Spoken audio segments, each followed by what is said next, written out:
생산과 소비 브록을 시작하겠습니다. 저번 시간에 IMF 사태의 진실에 대해서 살펴보았죠. 한국의 산업화 과정을 이해하면 IMF 사태가 정확하게 이해가 되는 거예요.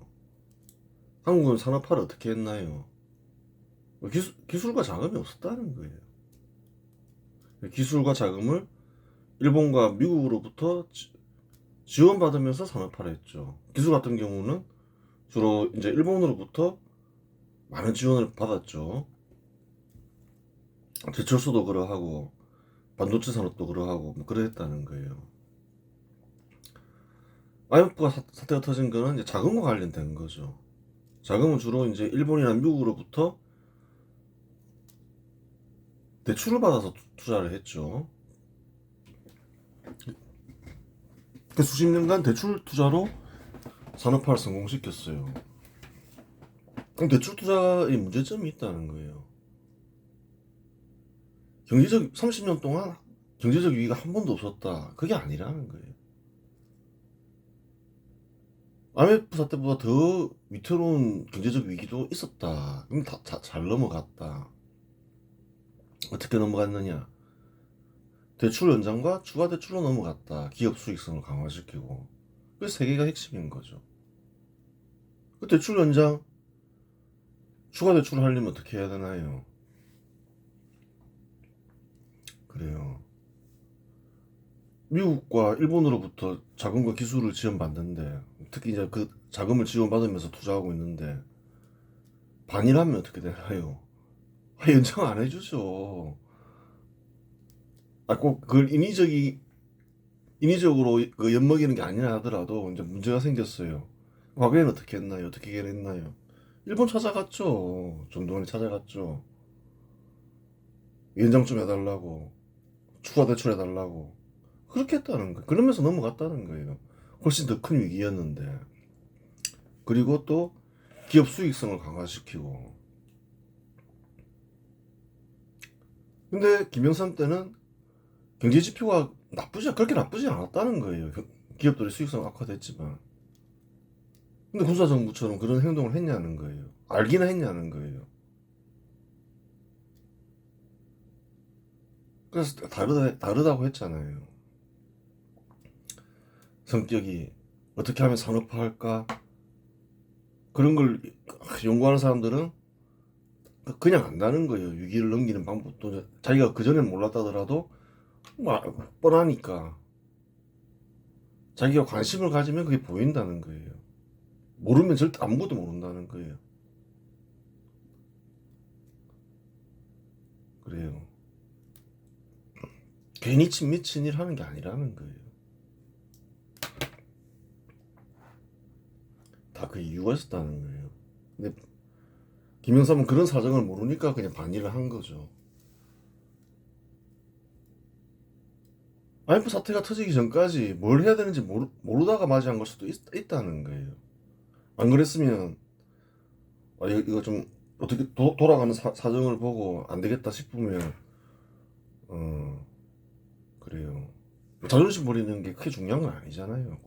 IMF 사태 때문에 얼마나 국가와 수많은 국민들이 고통을 받고 국가는 위기에 처했나요? 생각해 보라는 거예요. 세상 일이라는 건 그렇게 복잡한 게 아니다. 자기가 의지를 가지고 관심이 있으면 돌파구가 보인다는 거예요, 사실은. 아주 복잡한 거면 안 보이는데, 자기가 그 관심을 가지고 또 최고 지도자의 위치에 있으면 모든 정보를 받잖아요. 돌아가는 사정을 보고 이게 좀 문제가 있겠다. 어떻게 해결하면 되냐. 해결할 수 있을까. 과거 사례를 보고 음, 그래요. 주변에 똑똑한 사람들 많을 거 아니에요. 전문가들. 그 사람들 시켜서 알아보라 할 수도 있고, 그럼 똑같은 결론에 이른다는 거예요, 사실은. 이걸 쓰니까 뭐 알았겠냐는 거예요. 역사를 쭉 탐구하면서, 딱 보니까, 바로 보이잖아요. 아, 이거 이렇게 해결하면 됐겠군. 그래서 정부에 얼마나 수많은 전문가들이 있나요? 관심이 없으니까 모르는 거지. 전부 그렇죠. 대통령이 지시 안 하면 일 안 하고. 아는 이들이 있으면 또 얘기를 했겠죠. 뭐 어려운 것도 아니니까. 근데 다 관심이 없어서 그런 거예요. 그래서 정부가 무엇을 목표로 하느냐에 따라서 결과는 완전히 다 달라진다는 거예요. 별것 아닌 위기 충분히 넘길 수 있는데 위기를 맞이해가지고 IMF 사태 터져가지고 쑥대밭이 되고 나라가 그렇게 된다는 거예요. 더 큰 위기라도 자기가 관심 있으면 해결책이 보이죠. 그거 찾아가서 해결하고 그렇게 되는 거예요.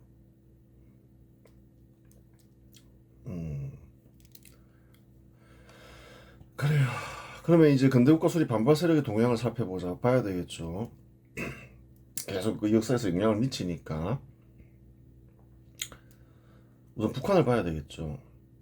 1993년 3월 북한이 핵 확산 금지 조약 탈퇴를 선언하고 국제 원자력 기구의 특별 사찰을 거부하면서 한반도 긴장이 극도로 고조되었다. 핵 개발을 공식 선언한 셈이다. 그래요. 미국은 영변 핵시설을 폭격할 수 있다는 정보를 흘렸다. 대응을 했죠, 미국이. 공격한다.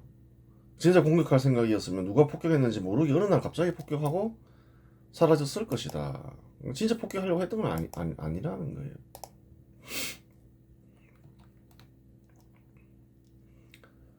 일종의 협상 테이블로 그래요.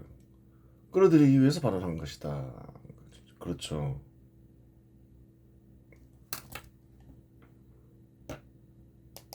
끌어들이기 위한 술수였다.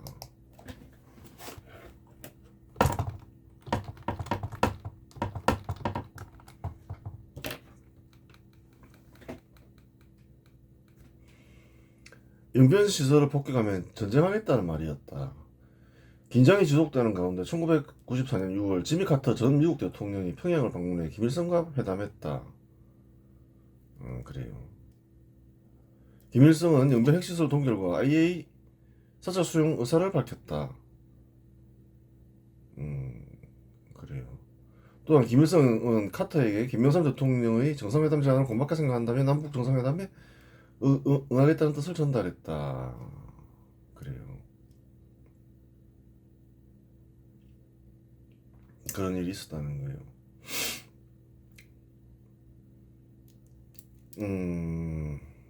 김일성은 무슨 생각이었을까 이런 생각을 해볼 수 있는 거죠. 핵 개발도 하고 정상회담도 하고 보겠습니다. 김영삼 1994년 2월 취임 1주년 기자회견에서 김일성에게 정상회담을 하자고 제안했다. 그래요. 그 시점 김일성은 심각한 고민에 빠져 있었다. 1988년 서울올림픽 이후 폴란드, 헝가리, 동독, 나아가 공산주의 종주국인 소련까지 붕괴되자 선택의 기로에 섰다. 북한이 되게 어려운 시기였다는 거예요. 핵 개발을 가지고 우선 돌파하려고 했죠. 핵 개발을 할 것인가, 아니면 중국처럼 개혁 개방을 할 것인가, 아니면 둘 다 할 것인가. 아마도 김일성은 둘 다 하기로 결심했던 것 같다. 그래요. 둘 다 하기로 결심을 했다. 이렇게 보는 게 맞죠.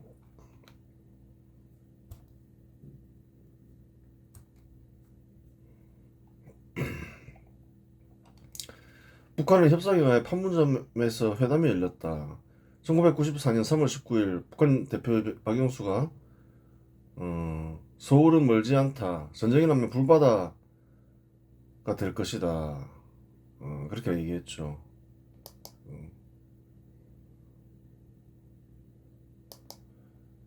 앞에 들어가야 된다. 하여튼 그렇고. 그러니까 이제 지미 카터가 이제 합의를 이끌어내기 위해서 북한에 가서 이제 핵협상을 했고 또 이제 정상회담까지 하기로 한 거죠.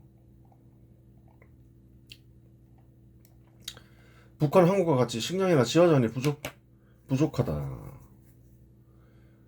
한국은 수출을 통해 얻은 달러로 부족한 물자를 얻었지만 북한은 소련으로부터 식량, 석유 등을 지원받으며 국가를 유지했다. 그래요. 어떻게 유지됐을까? 물자가 부족한데. 한국은 수출을 통해서 달러를 얻죠. 그래서 뭐 석유나 부족한 식량이나 뭐 설비 시설을 사오면서 유지했죠. 유지, 지금도 뭐 그런 식으로 유지하고 있죠. 어떻게 유지되는지도 알아야 되는 거예요, 자기 나라가. 북한이라고 물자가 풍부하냐는 거예요.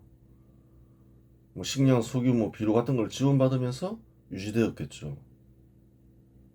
1991년 12월 소련이 해체되자 식량난을 비롯한 각종 물자 부족 현상이 일어났다. 그럼 이제 중단할 거 아니에요. 이제 같은 공산주의 국가도 아닌데 붕괴돼가지고 뭐 때문에 지원해줘요. 소련일 때만 지원해주지. 그럼 이제 물자가 부족해지잖아요. 난리가 나는 거죠. 그럼 방법이 없잖아요. 한국이 어떻게 성공했는지는 봤고, 아 우리도 그러면 수출을 해서 달러를 얻어서 수입을 해서 해결하자. 그것밖에 방법이 없잖아요. 1997년 망명한 황장예은 1997년 그래요. 망명한 후 발표한 논문과 인터뷰에서 북한이 절대 다수가 개혁 개방을 지향한다고 말했다. 실제로 그런 얘기를 했다는 거예요. 근대국가 수립 세력이 그때는 생겼다는 거죠. 아니, 방법이 없으니까 이제 물자 지원을 못 받으니까 그때 얼마나 힘들었겠냐는 거예요. 고난의 행군 시대라고 하잖아요. 수십만 명이 굶어 죽었다잖아요. 그런 식이었다는 거예요. 하지만 1994년 7월 8일 김일성이 갑작스럽게 사망했다. 사인은 심장마비였다. 일부 러시아 외교관은 남북 대화를 반대하는 세력이 김일성의 사망을 촉진했을 가능성을 배제할 수 없다고 언급했지만 밝혀진 바는 없다. 정상회담을 하자고 했다는 거예요. 개혁 개방을 통해서만 부족한 물자를 해결할 수 있으니까 그 당시만 하더라도 그런 사정이 있었다는 거예요. 고난의 행군 시대라고 얘기했죠. 널리 알려져 있죠. 김일성은 어떤 생각을 했을까? 정상회담 하자 했잖아요. 개혁 개방할 생각이 있었다는 거예요. 근데 왜 핵 개발을 하냐? 둘 다 하려고 했으니까 그런 거죠. 동시에 한번 진행해보자. 그런 생각을 했을 가능성이 크죠. 그 당시에는 방법이 없었다는 거예요. 중국이 발전을 하고, 중국도 그 당시에는 가난했죠. 뭐, 북한을 지원해줄 형편이 안 됐다는 거예요. 그래요. 그때 이제 핵을 포기시켰어야 되는 거죠. 계획 개방하게 하면서. 그때 마무리를 못 지었으니까 지금 큰 문제가 되는 거죠. 지금은 이제 지원해줄 국가들이 생겼잖아요. 중국도 어느 정도 부유해졌고, 러시아도 뭐 이런저런 정치적 목적 때문에 지원하고, 그렇게 된 거예요. 그 당시에 어떻게 버텼냐? 그 유엔과 한국이 지원해줘서 북한이 그 당시에 버틴 거죠. 지탱할 수 있었던 거죠. 권력을 승계한 김정일은 정상회담에 아무런 답변을 하지 않았고 남북 정상회담은 중단되었다. 응하지 않았다는 말은 무엇인가? 이미 그때 개혁개방을 배제한 핵개발을 선택한 것이다. 개혁개방과 핵개발을 동시에 추진하면 핵개발은 자초되고 나아가 개혁개방을 하는 도중에 북한 정권이 다른 공산주의 국가들처럼 붕괴될 수 있었기 때문이다. 방법을 찾은 거죠, 뭐. 지원받으면서 어떻게든 버틴다. 유엔의 지원을 받으면서. 그러니까 이제 남북 예전에 노태우가 남북 동시가입도 굉장히 잘못된 거였죠, 이때. 국가로 인정받으면 뭐 함부로 뭐 어떻게 할 수 있는 방법이 별로 없다는 거예요. 또 지원도 받게 되고 그때 마무리를 지었어야 되는데 북한을 믿었던 거죠, 노태우도. 1994년 10월 미국과 북한은 제네바 합의를 체결하였다. 북한은 영변 핵시설을 동결하고 미국은 경수로 지원을 약속했다. 이는 미국이 1970년대 초반 한국에 제안했던 조건과 유사하다. 한국도 뭐 그런 식으로 그때 핵 개발하려고 했죠. 근데 그 당시에는 또 달랐죠. 90년대 분위기하고. 그때는 핵 개발이 허용이 됐어요. 한국이 핵 개발하면서 기술도 이제 캐나다나 프랑스로부터 지원받고 뭐 이렇게 공식적으로 그렇게 하려고 했는데 미국 정책이 바뀌면서 한국은 핵을 포기했죠. 대신 원자력 발전 기술을 그래요 제공받고 북한도 이제 그렇게 하면 하겠다라고 생각했을 가능성이 크죠. 미국도 이제 뭐 쟤네들도 공산주의는 포기하겠지. 그러면 뭐 이렇게 발전소도 중요하니까 이렇게 기술을 제공해주고 이제 뭐 기업 개방으로 이끌자 이렇게 생각하고 좋게 생각한 거죠. 그래 합의한 거죠. 그리고 기업 개방하다 보면 결국은 한국처럼 핵 포기하겠지 이렇게 생각했던 거예요. 당장은 아니더라도 확실하게 마무리를 못 지었던 거죠. 그러면서 이제 지원 받으면서 뭐 튕긴 거죠. 그게 북한의 전략일 수 있는 거죠. 전략이었다고 봐야 되는 거예요. 한번 튕겨보자 이런 식으로. 그러다가 사정이 나아지면 핵 개발 그냥 해버리고 다 중단시키고 계획 개방 그렇잖아요. 사정이 계속 안 좋으면 그냥 계획 개방하자 이런 전략을 세웠을 가능성이 굉장히 크죠. 딱 어떤 한 목표가 정해졌다기보다는 핵시설을 살려두면서 그래서 사정이 나아지니까 중국이나 러시아로부터 지원받아서 사정이 이제 괜찮아지니까 그래요. 그냥 핵 개발해버렸잖아요. 한국 사람들이 착각하는 게 뭐냐면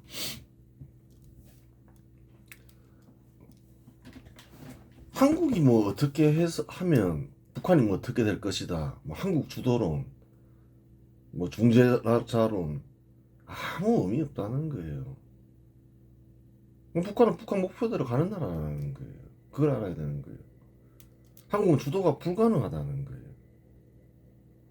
역사를 한번 쭉 돌이켜 생각해 보라는 거예요. 언제 평화 시기가 오냐는 거예요. 북한이 평화 제스처를 취하면 평화가 되는 거예요. 그 정부가 어떤 정부이건 간에 언제 위태로워지나요? 위협 고조되나요? 북한이 이제 위기를 도발하면 위기가 고조되는 거예요. 그거 잘 생각해 보라는 거예요. 최근의 예로만 하면 젊은 사람들도 알게 문재인 정부가 아무리 평화 제스처를 해도 초반에는 북한이 아무 반응이 없었잖아요. 그러다가 어떻게 하나요? 북한이 자기들이 아쉬울 때 제스처를 하잖아요. 그 평화 무드가 형성되잖아요. 또 필요 없다 싶으니까 어떻게 하나요? 단절한다는 거예요. 그럼 또 위기가 고조되는 거죠. 그러니까 아무 상관이 없다. 자기들의 어떤 목표하는 바에 가다가 평화 분위기가 필요하다 싶으면 그 평화 분위기를 자기들이 조성을 하고 오히려 위기가 고조되는 게 중요하다 싶으면 도발을 하는 거죠. 한국은 아무 상관없는 이야기라는 거예요. 계속 그래왔다는 거예요. 그걸 알아야 되는 거예요. 한국이 해야 될 거는 상대 안 하고 북한이 핵 개발하고 도발하면 한국밖에 더 있겠냐는 거예요. 그게 대응하는 것 외에는 방법이 없다는 거예요. 국가의 속성이 바뀌기 전까지는 목표한 바가 딱 보면 아는 건데 그건 그래요. 뻔한 거죠. 다른 길 같은 건 없다는 거예요. 방법이 없다는 거예요. 한국이 평화로 가고 싶다 해서 갈 수 있고 아무 그런 게 없다는 거예요. 한국 정부를 북한에 갖다 바치지 않는 이상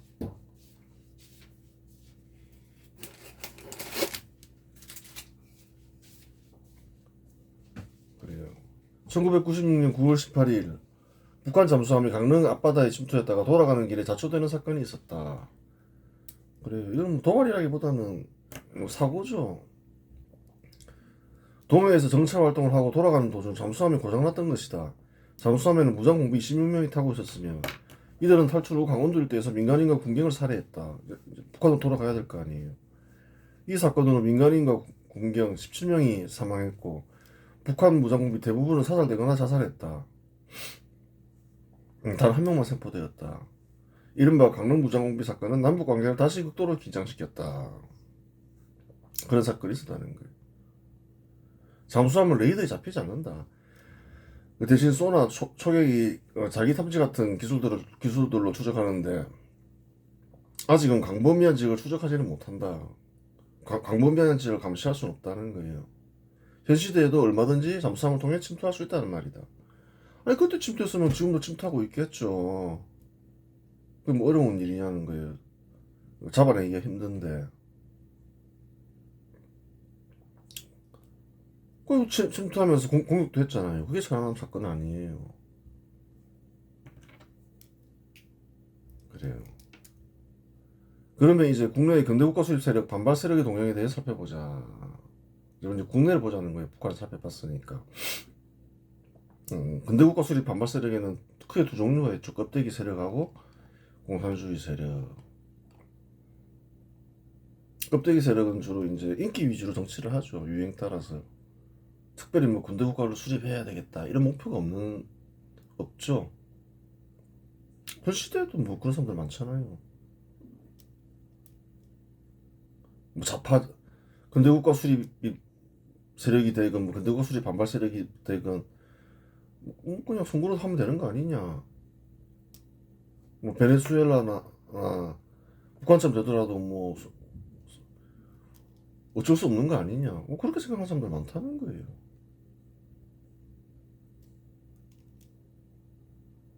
껍데기 세력은 근대국가 수립 세력에 뿌리를 두고 있지만 이승만과 군사정부를 상대하는 가운데 알맹이가 사라져 유행 따라 살게 된 세력이다. 그렇죠. 원래는 안 그랬는데 그렇게 변질됐죠. 그래요. 주로 고대부터 내려오는 관습적 생각에 지배당하는 이들인데 공산주의 견해가 유행하면 공산주의 견해도 받아들였다. 유행 따라 사는 이들이 있다는 거예요. 선거 이제 주로 이제 선거 만능주의에 빠져 있고 공산주의 세력은 1945년 일본 패망 이후 건국 세력이자 근대국가 수립 세력을 제거하고자 반일 감정을 조성하며 근대국가 수립 세력을 제거해야 할 친일 세력을 몰았다. 예전에 다 설명했죠. 원래 실력이 가성파가 있었죠. 어느 나라나 다 있는 거죠. 너무 이제 식민지치하했을 때는 사람들을 동원하면 희생되니까 일단 실력을 양성하자. 각자 자기 삶을 살면서 그런 세력이 있다는 거예요. 독립운동의 한 노선이죠. 근데 그런 세력을 어떻게 했나요? 공산주의 세력은 친일파라면서 몰아쳤다는 거예요. 제거해야 할 대상으로. 지금도 그렇죠. 원래는 안 그랬는데 어느 순간 이 사람들은 친일파다 이러면서 뭐 이상한 뭐 사정 같은 거 만들면서 그러고 있다는 거예요. 그 공산주의 세력 인사들이 그렇게 하는 거예요. 다른 나라에는 그런 게 없다는 거예요. 하나의 독립운동 노선으로 인정하지. 근데 이런 사람들 다 식민지 시절에 영국군에 참전하고 그랬잖아요. 뭐 특별히 문제되는 게 아니라는 거예요. 그런 게. 한국에서만 지금 문제가 되고 있는 거죠. 공산주의 세력 인사들이 근대국가 수립 세력들을 제거하기 위해서 문제 삼고 있는 거예요. 알아라는 거예요. 또한 1980년 이후 NLD 공산주의 세력은 종북 반미 세력이었는데 미군 철수와 작전권 해수를 주장하며 한국의 국방을 무력화하고자 했다. 그렇죠. NLD가 주장하는 걸 잘 보라는 거예요. 작전권 해수, 미군 철수 이런 걸 주장하는 애들이라는 거예요. 북한을 조국이라고 생각하니까. 그럼 김영삼이 한 작전권 해수는 뭔가요? 평시 작전권 해수는 공산주의 세력이 주장하던 바라는 거예요. 전략적으로 일부러 해수를 안 하고 있었죠. 김영삼이 공산주의 인사일 수도 있지만 공산주의 인사가 아니더라도 견대를 수용한 거죠. 그 주변에 공산주의 세력 인사들이 많다는 거예요. 주로 선거 만능주의 인사처럼 보이는데 사실 정체를 알기 뭐하다. 공산주의 세력 인사이면서 껍데기 세력으로 가장하기는 쉽기 때문이다. 김영삼이 꼭 김일성의 충성 맹세하고 자기가 신념에 차야지 공산주의 세력 인사가 되는 건 아니라는 거예요. 자기도 모르게 공산주의 세력 인사들 주변에 있고 견해를 수용하다 보면 자기도 모르게 공산주의 세력 인사가 되어 있다는 거예요. 상당히 공산주의 견해를 많이 받아들이고 있었죠, 김영삼이. 그러니까 작전권을 회수하고 그 반일로 조선총독부 건물 파괴하고 그런 거라는 거예요. 반쯤은 공산주의 인사라고 봐야 되는 거예요. 김영삼 역시. 집권한 김영삼은 다행히 군사정부의 산업정책을 개성하여 기존의 산업정책을 뒤집지는 않았다. 그때는 뭐 방법이 없었던 거죠. 공산주의 국가가 다 붕괴되고 실상이 드러나는데 공산주의 하겠다면 누가 용인을 하나요? 국민들이 바로 혁명이 일어나죠. 알 수는 없었다는 거예요. 한국이 다행이라는 거예요. 민주정책 실시하기 전에 공산주의 국가가 붕괴되면서 공산주의 국가 실상이 드러나는 게 어떤 일이 벌어졌을지 알 수가 없다는 거예요. 그 전이었다면 김영삼이나 김대중 같은 인물이 집권했으면. 하지만 기타 정치는 완전히 달랐다. 산업정책은 개성했죠. 하지만 다른 정책을 보면 완전 공산주의 인사더라. 그렇게 되는 거예요. 당에서 근대국가 수립 세력 인사들을 제거하고 근대국가 수립 반발 세력 인사들로 채웠다. 근대국가 수립을 인정하지 않았죠. 전혀. 그런 사람이었다는 거예요. 외교에 있어서는 공산주의 세력 인사들이 반일을 수용하여 조선 총독부를 철거했고, 또한 공산주의 세력 인사들이 주장하던 작전권 회수를 일부 실시했다. 평시 작전권 회수했죠. 그 김영삼이 한 거라는 거예요. 공산주의 세력 인사들이 한국의 국방을 무력화하기 위해서 주장하던 거죠. 즉 공산주의 세력의 반미 정책을 일정 부분 수용한 것이다. 산업정책 외 정부 정책에서 본격적으로 포퓰리즘 정치가 실시되었던 것이다. 실시되었다. 그 포퓰리즘 정책인 거죠. 자주국방하면서 선동하면서 인기 끌려고. 그렇다 해서 뭐 선거에 이기는 것도 아니고 자기 지지 세력들은 그런 사람들이 아닌데 그 지지 세력들 떨어져 나가면서 갈수록 선거에서 대표하고 선거하면 대표하고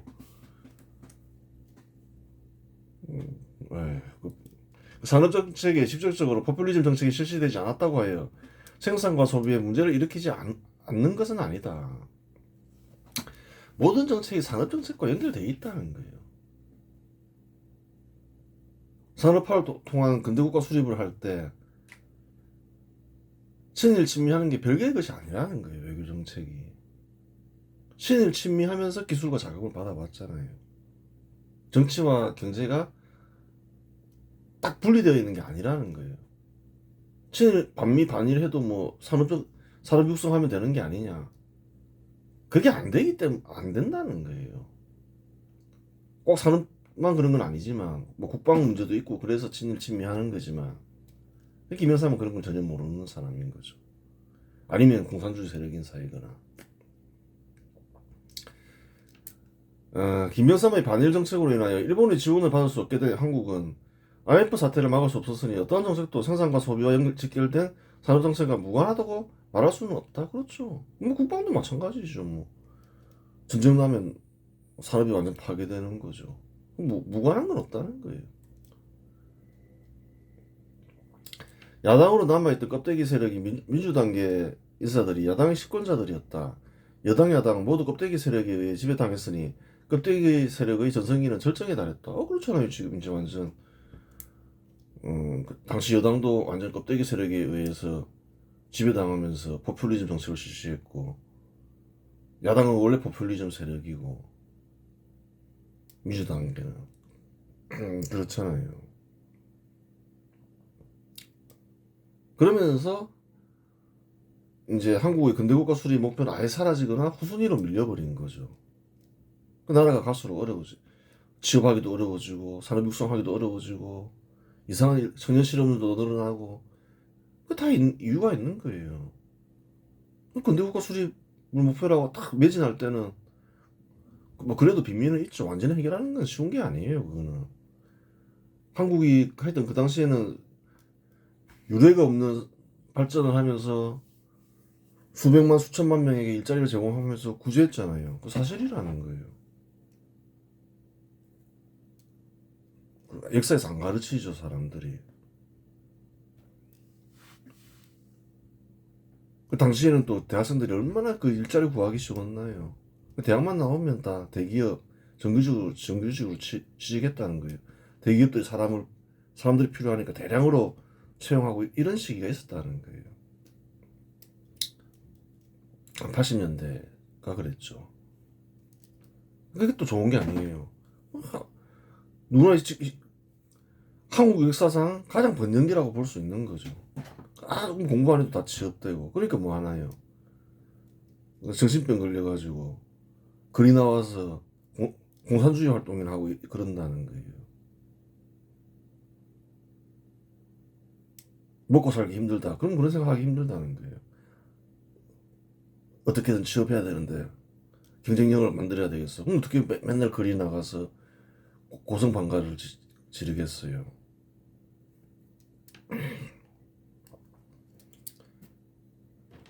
공산주의 세력. 근데 근대국가 수립 반발 세력에는 껍데기 세력이 있고 공산주의 세력이 있더라. 그렇죠. 여기 다음에 하죠 뭐. 좀 양이 있으니까. 이번 시간에서 마치겠습니다.